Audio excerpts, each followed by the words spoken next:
God मम्मा, मैं भी पता नहीं कहाँ तरुण की बातों में फंस के इस गांव में आ गई हूँ। सिर्फ गोबर की बदबू है और बकरियों की मैंने मेरा दिमाग खराब कर रखा है। और लोगों की सोच तो ऐसी है जैसे मैं 20 साल पुराने जमाने में पहुंच गई हूँ।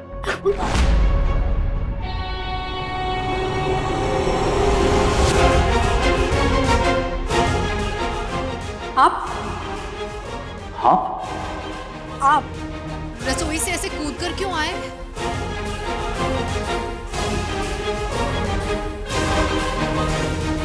वो लाइटें लगा रहा था मैं, यहाँ की लाइटें ठीक कर रहा था। आप गीले में लाइट का काम? वो गीला तो लाइट का नहीं था, नल खराब हो गया था। नल ठीक कर रहा था मैं, उसका नल का पाइप का प्रॉब्लम चल रहा है। पाइप मुझे लगता है यहां से आया होगा और फिर यहां से ये पाइप। कुछ तो चल रहा है। बोर हो रही है ना? अरे को पता है थारे को काम की आदत है, अठे भी काम ही ढूंढ रही है ना। अरे मैं बताऊं थारे को के काम के करनो है थाने, थारो मन भी लाग्यो रहेगो। आजा चल बताऊं थारे को काम। आए अरे चल आ।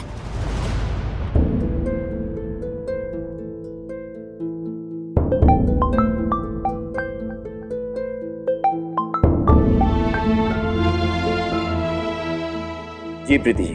हाँ केटी जी, कहिए क्या बात थी? वो मैं आपको फोन पे नहीं बता सकता। तो ठीक है, हल्दी का फंक्शन शुरू होने वाला है, आप वहीं आ जाइए, हम बात कर लेते हैं। मैं वहां भी नहीं आ सकता। क्यों, क्या हुआ? ये धोती इसे पहनकर जाना है, लेकिन मुझे पहननी नहीं आती है। मैंने बहुत कोशिश भी की, वीडियोस भी देखे, लेकिन हो नहीं रहा है मुझसे। मैं धोती नहीं पहन पा रहा हूँ। केटी जी, आप राजस्थानी फिल्मों के सुपर हीरो हैं और आपको धोती नहीं पहननी आती? तो फिल्मों में मैं अपनी धोती अपने आप थोड़ी पहनता हूँ। वहां पे कोई होते हैं ड्रेस दादा मुझे धोती पहनाने के लिए। मैंने आपको कहा था पहले, नथुलाल को ले लेते हैं, लेकिन नहीं, आपने नहीं मानी मेरी बात। अब वो होते तो धोती पहना देता ना मुझे। हाँ, ड्रेस कोड है तो पहननी तो पड़ेगी ना। कैसे पहनूं मैं अब? कैसे? मैं एक काम करती हूँ, रुके।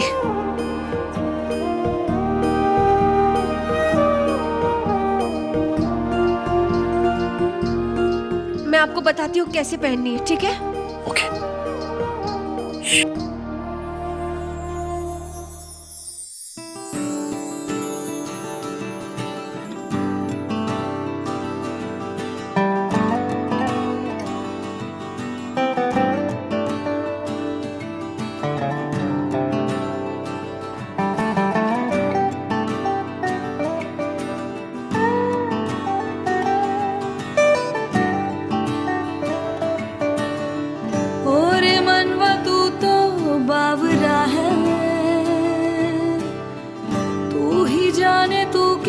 सोचता है बावरे, क्यों दिखाए सपने तू सोते जागते।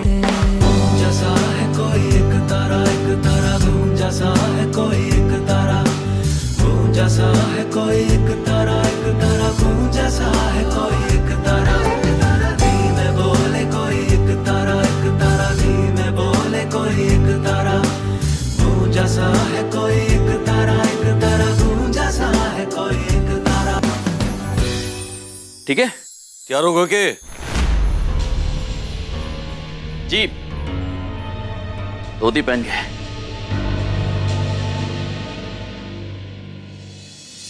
केटी साहब, हम तैयार हो गए, कैसे लग रहे हैं? अरे फूफा साहब, बड़े स्मार्ट लग रहे हैं आप।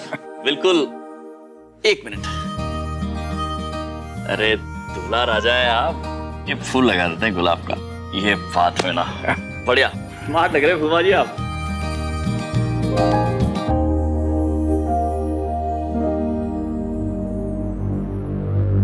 कोट तो बड़ा महंगा लग रहा है, कितने का है? पता नहीं, मॉम लाई थी। अरे ये कोट तो घना ही महंगा है, 1 लाख रुपया। अरे 1 लाख रुपए में तो 4 गांव के लोगों की कोट सिल जाए। अरे भाई तुम्हारे को एक बात बता, तू दूसरे की शादी में 1 लाख रुपए का कोट पहन रहा, तो अपनी शादी में कितना महंगा पहना होगा? बलदेव, हम सर शुरू होने में देर हो रही है। चल केटी साहब जल्दी आ जाना। जी।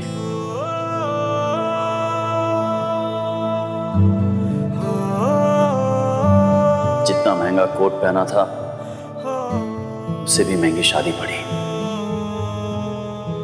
जिसका कर्ज आज तक चुका रहा हूं। लेकिन बस अब इस झूठ का बोझ मैं और नहीं सह पाऊंगा। हल्दी के फंक्शन में मौका देखकर मैं प्रीति जी को अपनी शादी का सच बता दूंगा। इस जगह की बदबू मेरे अंदर अंदर तक समा गई है। रे बीनने, इसे इतनी पीस दे कि सारी हल्दी पाउडर जिसी हो जाए, एकदम बारीक। मैं ना कर सके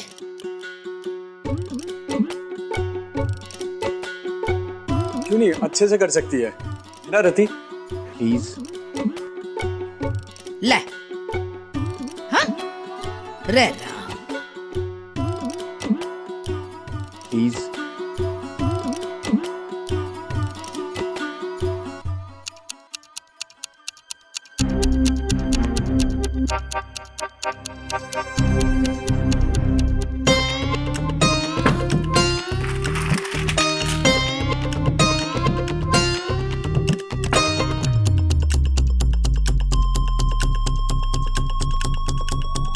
आराम से।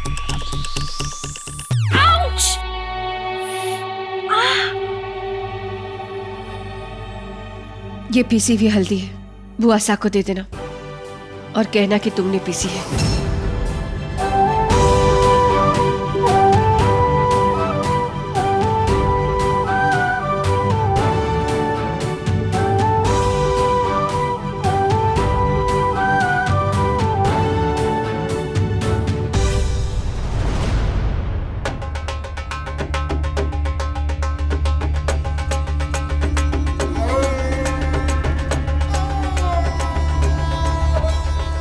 ये सही मौका है प्रीति जी को अपनी शादी का सब सच बताने का।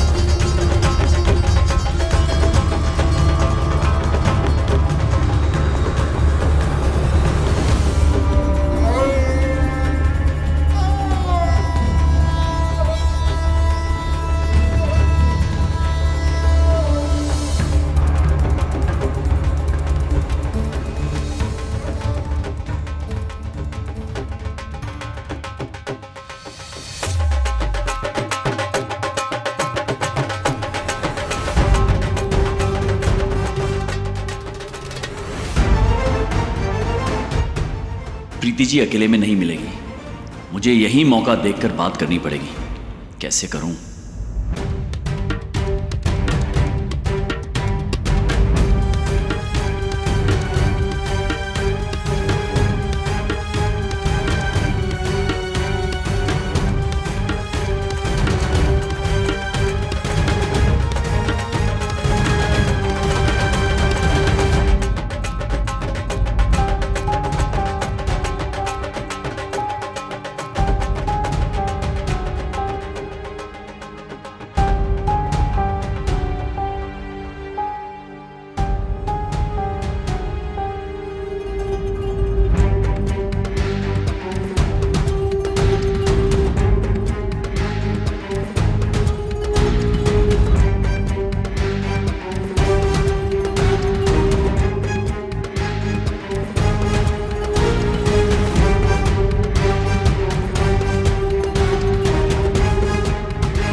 ये अच्छा मौका है, संगीत में कोई ध्यान नहीं देगा।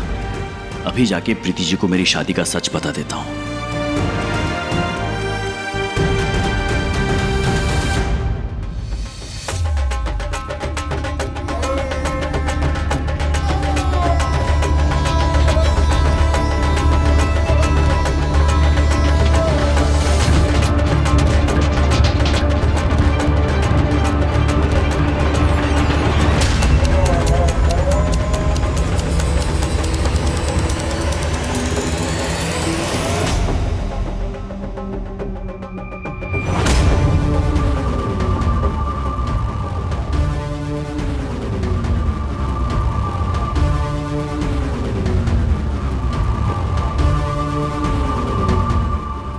यहाँ तो सभी ने एक ही रंग की साड़ियां पहनी है, वो भी घूंघट में।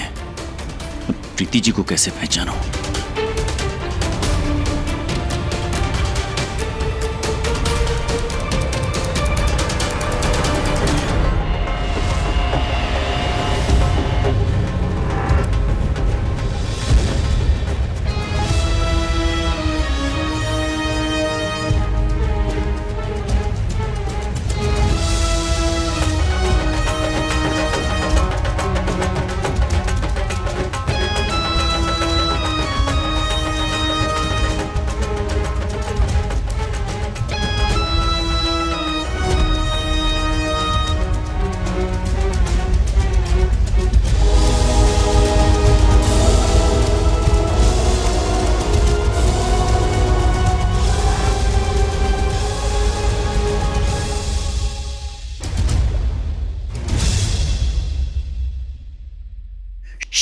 शांत हो जाइए, शांत हो जाइए, प्लीज प्लीज मेरी बात सुन लीजिए पहले। मैं कुछ कहना चाहता हूँ आपसे।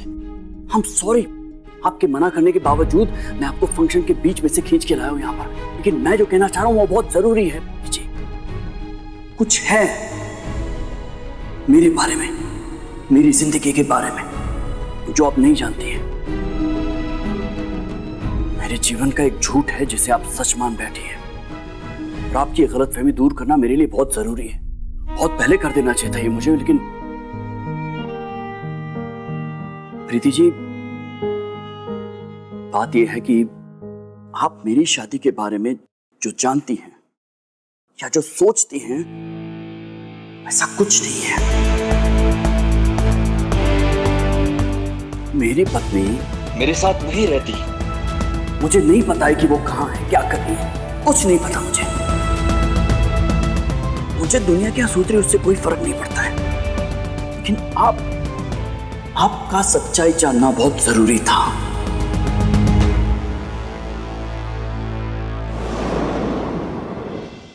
मुझे फर्क नहीं पड़ता है कि दुनिया क्या सोचती है, लेकिन आपको यह गलतफहमी नहीं रहनी चाहिए। दुनिया को लगता है कि मेरी बीवी लंदन में है मेरे बच्चों के साथ, लेकिन सच तो यह है कि इतने बरसों से ना तो कोई टच में है हम लोग और ना ही कोई रिश्ता बचा है। ये मेरी सच्चाई है।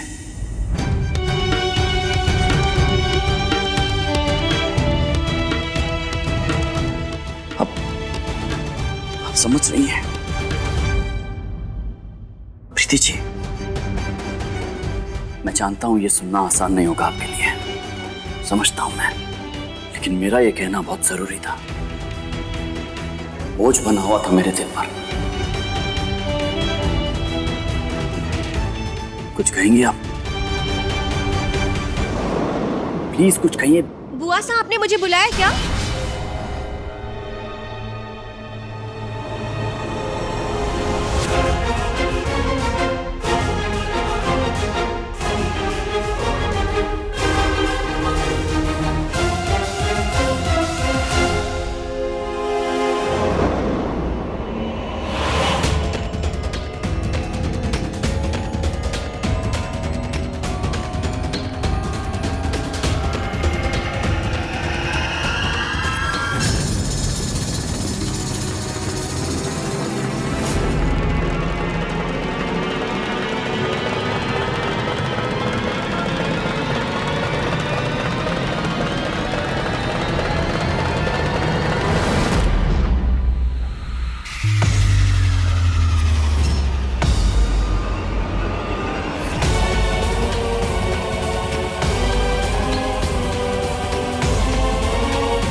कंगन तो प्रीति जी ने पहने थे ना?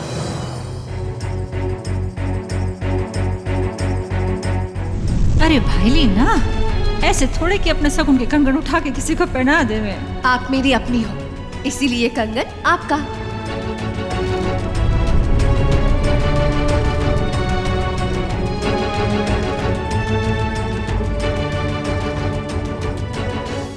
ये टीसा किसी को भनक भी ना पड़ने दी। सब में हमेशा खुशियां बांटूं और अपने भीतर इतना दर्द छिपा के रखा था।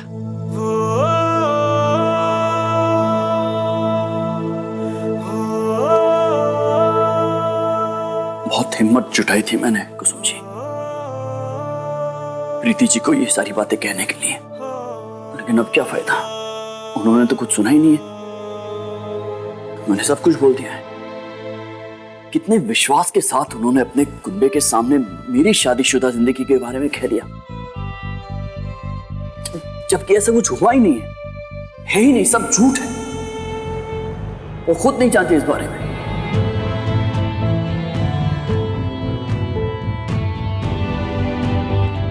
आपसे कहूं कुछ,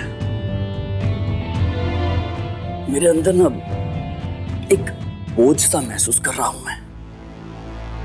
मुझे ऐसा लग रहा है कि प्रीति जी मेरी पार्टनर है, उन्हें मेरे बारे में सब कुछ पता होना चाहिए, लेकिन मेरी जिंदगी की सबसे बड़ी सच्चाई वो नहीं जानती और मुझे लग रहा है कि मैं उन्हें धोखा दे रहा हूं। ना, आप कैसे धोखा दे सको?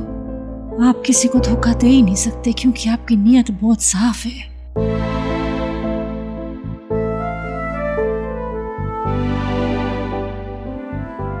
मैं आपसे एक बात कहूं, ये मौका आपका सच सुनने सुनाने का ना है। मतलब? देखो, प्रीति अपने सासरे में वैसी बहुत घबराई घूम रही है, वो सबकी उम्मीदों पे खरा उतरना चाहे। ऐसे में आप इतनी बड़ी बात उसको बता दोगे तो आप तो उसको भंवर में डाल दोगे ना, ये ठीक ना होगा ना। लेकिन कुसुम जी, बड़ा मुश्किल हो जाएगा उसके लिए, ये ठीक ना होगा। हमारी सुनो, आप ना 2 दिन के लिए रुक जाओ, उदयपुर जाके फिर उससे आराम से बात करना। चलो मैं तो एक बार रुक भी जाऊं, लेकिन उनका विश्वास, उनका भरोसा, वो मैं टूटने नहीं दे सकता। मुझे तो लग रहा है कि ये बात कहने में देर हो चुकी है। अब डर ये लग रहा है कि और देर हो गई और मेरी वजह से अगर वो किसी मुसीबत में फंस गई तो मैं अपने आप को कभी माफ नहीं कर पाऊंगा कुसुम जी। ना, कैसी मुसीबत?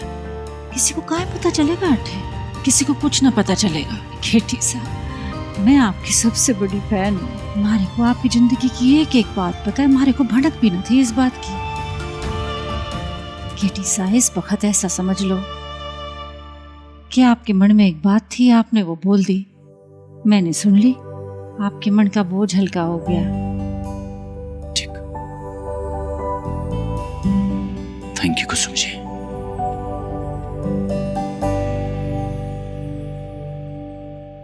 केटी सा, एक बात बताऊं, मारे को ना मारा रोमांटिक वाला केटी सा ही बहुत पसंद है, हंसता मुस्कुराता।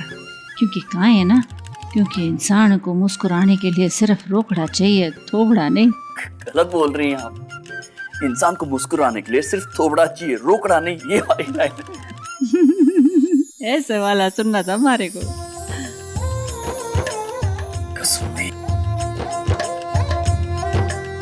अब आपको एक बात बोलूं, हाँ, मारे को आपके साथ ऐसे एक देखेंगे तो मारे को प्रॉब्लम हो जाएगी। जा चलो ठीक है, जा।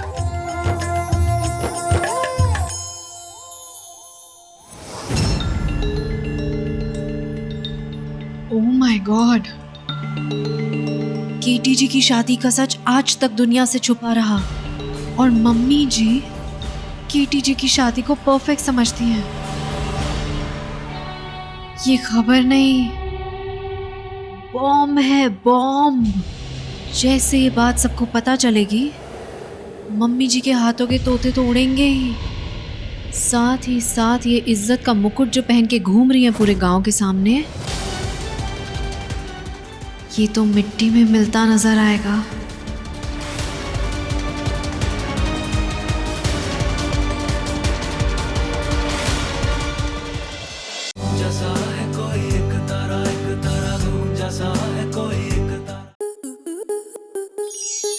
स्टार प्लस के ऐसे ही और बेहतरीन लम्हे देखने के लिए सब्सक्राइब करें हमारे YouTube चैनल को।